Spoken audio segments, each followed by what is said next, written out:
Welcome everyone to the first commentary in this series that I intend to do for all of Urban Animal, starting from the very beginning. This is something that I've planned to record for a while now, but I've just never either didn't have the time or didn't have the proper setup for it. But now I think I've figured out a workflow, so now it's going to be as smooth as possible, and I can just bang these out either once a week or like whatever the cadence ends up being. I always read some questions on either the Webtoon or my Instagram saying that, hey, how do you make the comic? Or like, what's the exact process? What programs do you use?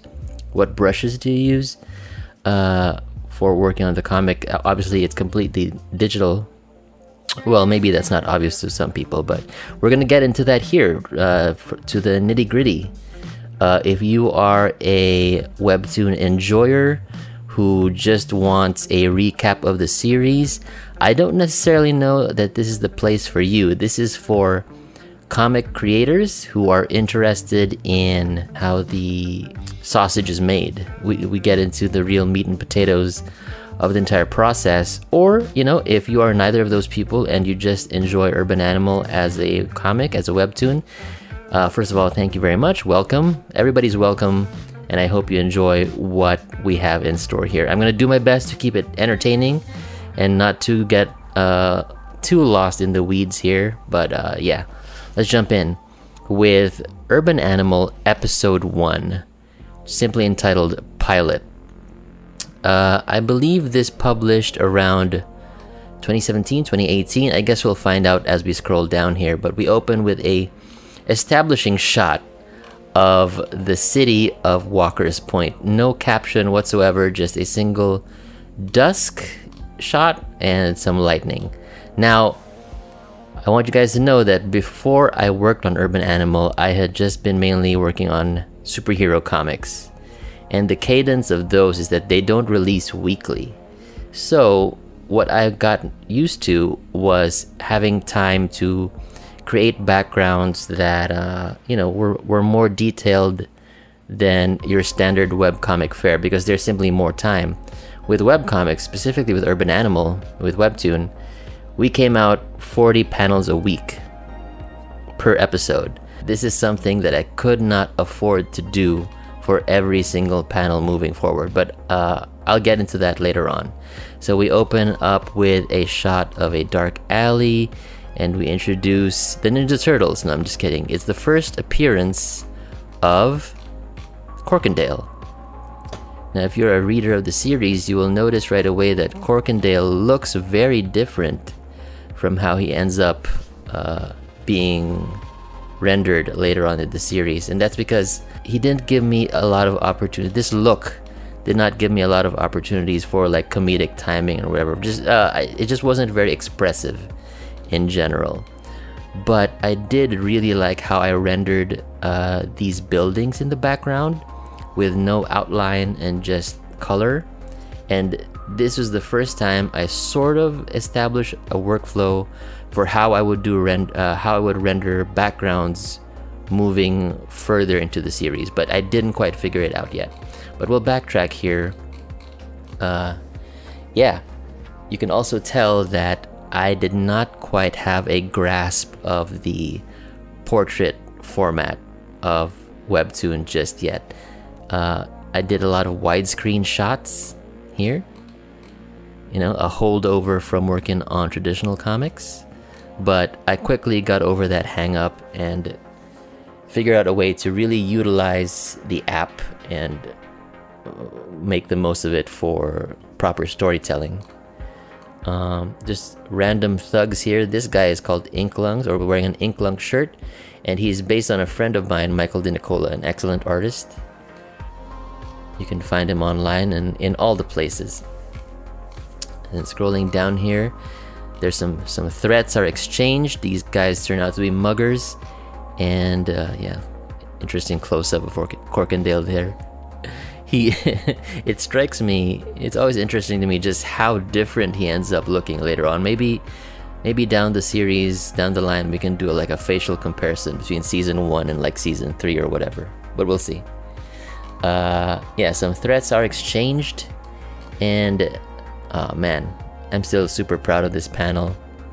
Just the sort of relaxed, lanky pose or gesture, sort of to imply that he's kind of dead, kind of zombie-ish, but not really. His arm shooting forward, and yeah, gross bumps moving underneath his skin, tails bursting out, and my favorite little detail of this specific panel is his fingernails flying off of his hands, just popping out, because boom, it's revealed that he is made of rats, or he is rats. At this point in the series, we didn't quite establish exactly what kind of monsters the readers are dealing with, but I'm very fond of this sequence because I remember that I worked on this in a cafe with my friend Paul Crooks, another excellent artist. You can look him up. My wife was having a watercolor workshop in a nearby building, so me and my buddy Paul, we just hung out at a coffee shop just sketching. And let me see if I can find it here. Yeah, this was the original sketch that I had scanned at this point for like the concept for Corkindale. Sort of a slightly more muscular arm than Corkindale. Smaller, more regular bumps because I didn't quite figure out the process yet. But the fingernails popping out, I guess, was always a mainstay. And then this might be, I might have used this exact sketch, this fourth one, for what ended up showing up. Yeah, basically 1-for-1. But yeah, you can also tell that I didn't quite have the color process nailed down yet. We can talk more about color in later episodes, because when I'm working on traditional, like regular comics, I'm mainly just an inker. Urban Animal is the first full series that I actually colored myself, so there was a lot of learning on the job, and I can get into that later on. Yeah, and fun border break here with the tail sort of showing his path as this rat jumps into the panel, sort of implying that they're jumping at him, possibly into him, into his mouth. They're gonna destroy this person. Oh, pretty dark for a first episode, I think. And this shot of Corkindale breaking down into rats is inspired by one of my favorite films, Bram Stoker's Dracula.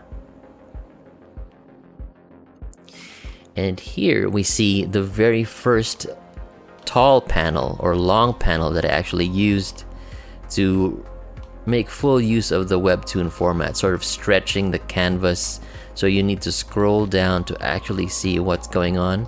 And what is going on? This guy is running away, just abandoning his pal to his dark fate. And he thinks he can escape, but no, he slips on a pleasant substance on the ground of this dark alley. What could it be? What could it possibly be? Anyway, he ends up on the ground, sort of terrified, trying to escape. But no, the rats still get him. And the implication here is that he's pulled away, never to be seen again. And we get our first transition of the canvas here, of the gutter, as I, John Amor, figure out exactly how Webtoon works. So I guess what you saw there is a transition in the background from black to white. And this is the first time I used this device, which as far as I know, is exclusive to these endless scrolling formats like Webtoon, where how I used it is that the background color of the scene sort of dictates the overall mood of the, of the locale or of that particular chapter of the book. Now, this was actually a miscalculation here because the word balloons of Urban Animal are all white with no outline. So having an all white background was troublesome. And this is the first time that, and I believe also the last time, that we actually have a plain white background, specifically because of that error. So yeah, we shift gears, or shift our attention to Joe. See, already the word balloons are troublesome or problematic. But yeah, we see Joe for the first time, and he's sketching in class, not paying attention. We've all been there. And I would just like to call attention to the fact that the way Justin Jordan, my co-creator in Urban Animal, the way he wrote this scene is very visual. The fact that, you know, he's just sitting there drawing and being looked at by his suspicious classmates, and then he goes back to sketching, right? And, you know, the staging of the scene is such that you don't really write a scene like this unless you think visually. Now, Justin Jordan is primarily a writer, but like you can tell that he's got a comics background. This is a scene that's driven by just the pictures, and this was a complete delight to draw. So we see the rats making contact with Joe for the first time, and Joe is looking across the way beyond Phoebe at the suspicious rats, and then the gag plays out that you see something you like, sort of a flirtatious first encounter between the two of them. So it's awkward, it's fun, it's cheesy, it's popcorn, high school stuff. It's sort of also very archy in that respect, something I'm a big fan of. So we move on beyond the classroom, and you can see here that the way I would draw backgrounds was fairly detailed, a lot more detailed. I was still carrying over my standard comic book habits of like outlining everything, which takes up a lot of time.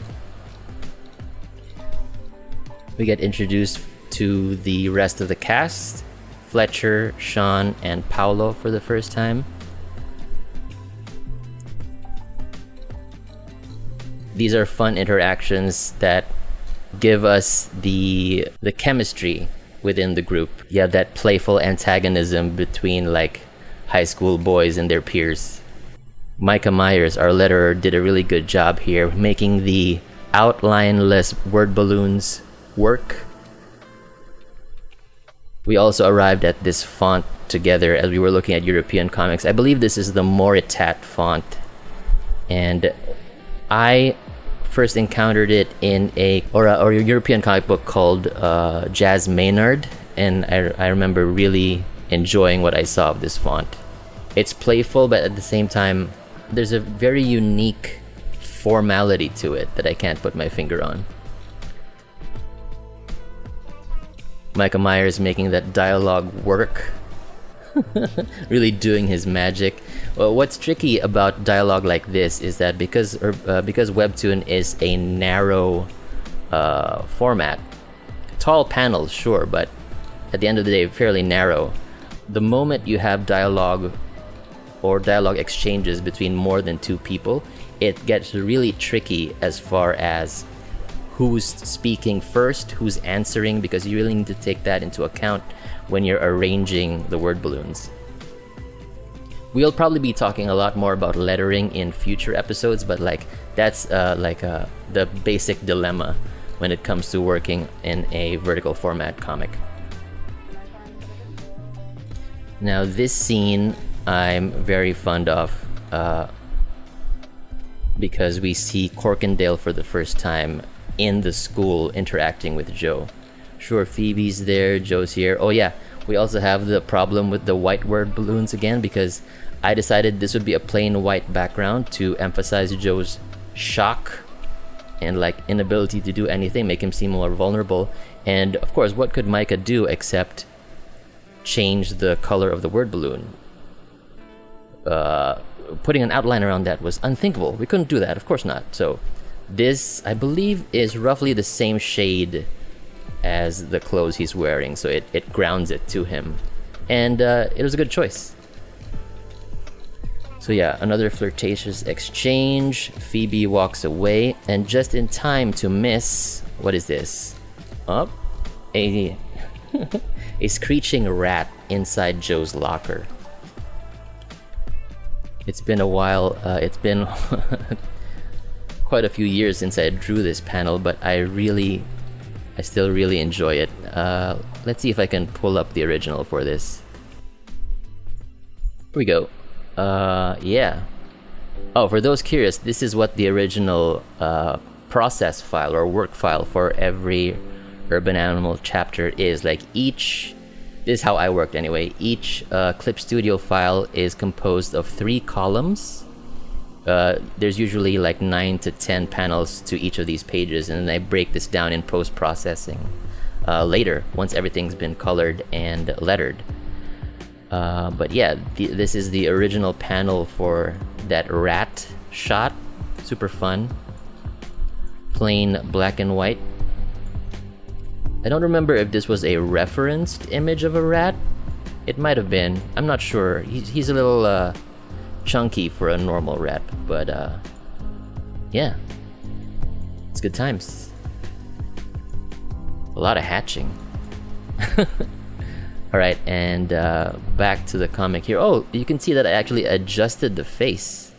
You got a screeching, sort of more distressed looking rat. I probably did this in the coloring stage, but in the original it was more like an innocent, oh, what's going on here? I don't know why that's his accent, but yeah. Alright, so screeching, Joe recoils in shock, bumping into Evans. Evans is a character that I designed on the page, probably because of time constraints. I didn't know how prominent of a character he was going to end up being later on in the series. He's fairly prominent, so I thought he was like a bully for one episode and we would never see him again, but no.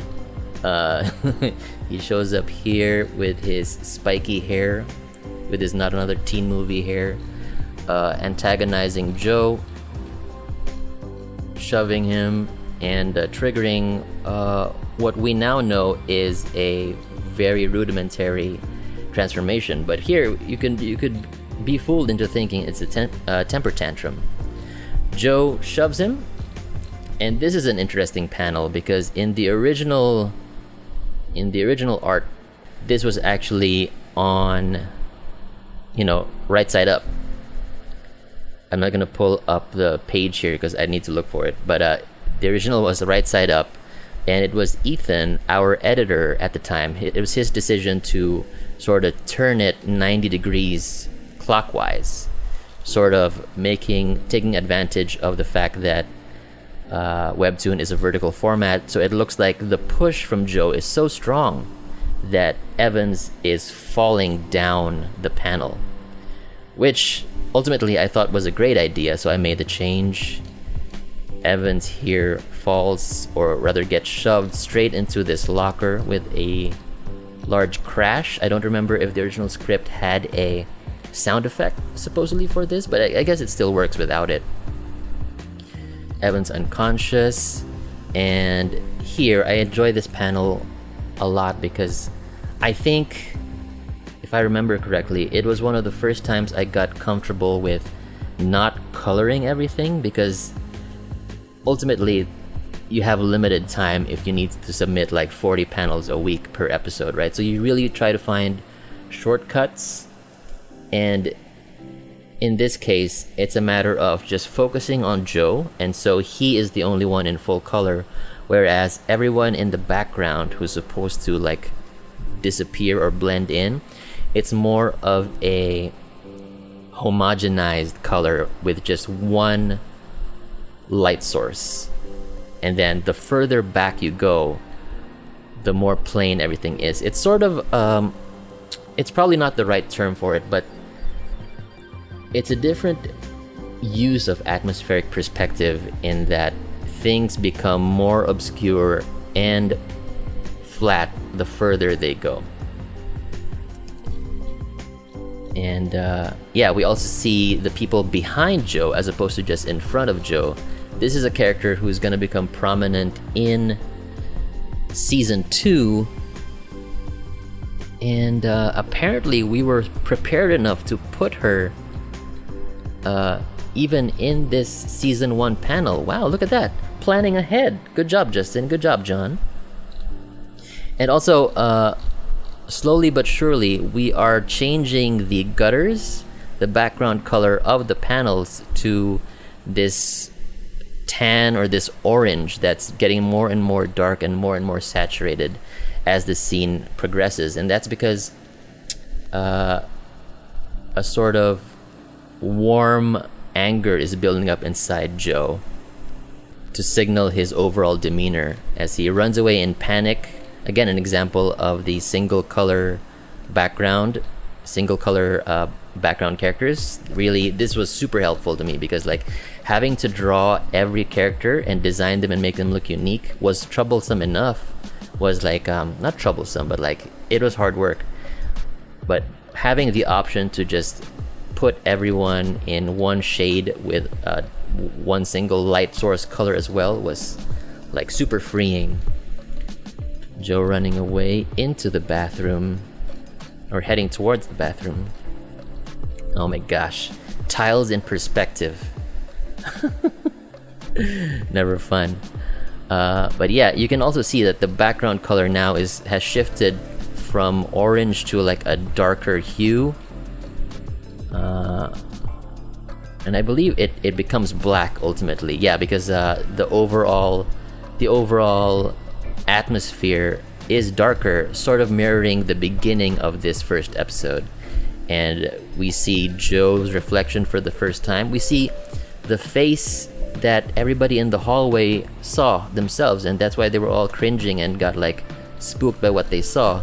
And this is the face they saw, right? The idea here was that he was turning into a cat or saber-tooth like character, sort of like this. This was one of the very first concept sketches for Joe's transformation face or transformation sequence. Really unsettling, but like there's no mistake that that's meant to be some sort of cat creature, or maybe it's not that obvious, but I think it is. With the vertical slit eyes, the sort of saber teeth like a smilodon, and yeah, but I wanted to go for a head-on perspective and not quite as advanced a transformation as this for the ending of the first episode. I thought it was very effective. This first episode was super fun. I remember when this episode premiered, I was shocked at the positive response that it got. It was super humbling because like I knew that we did a good job, but you cannot really anticipate the positive feedback that people will give you. Like you can only ever try your best, right? So that you satisfy your own standards for what looks good to you. And for me, preparing for this first episode as we launched it back in the day, I was satisfied with the product, but there was no anticipating the overall positive response that we would get from the readers. And to this day, it's one of my favorite moments as far as my career as a comic book creator. When was this published? I believe, yeah, November 2018. Super fun. I hope you guys enjoyed this breakdown for this first episode. If you have questions or stuff that I didn't quite cover, please don't hesitate to leave a question or a comment below. I will try to get these out every week, with the next one obviously being episode 2. Like and subscribe, leave a comment, and I'll catch you guys next time. Thank you again.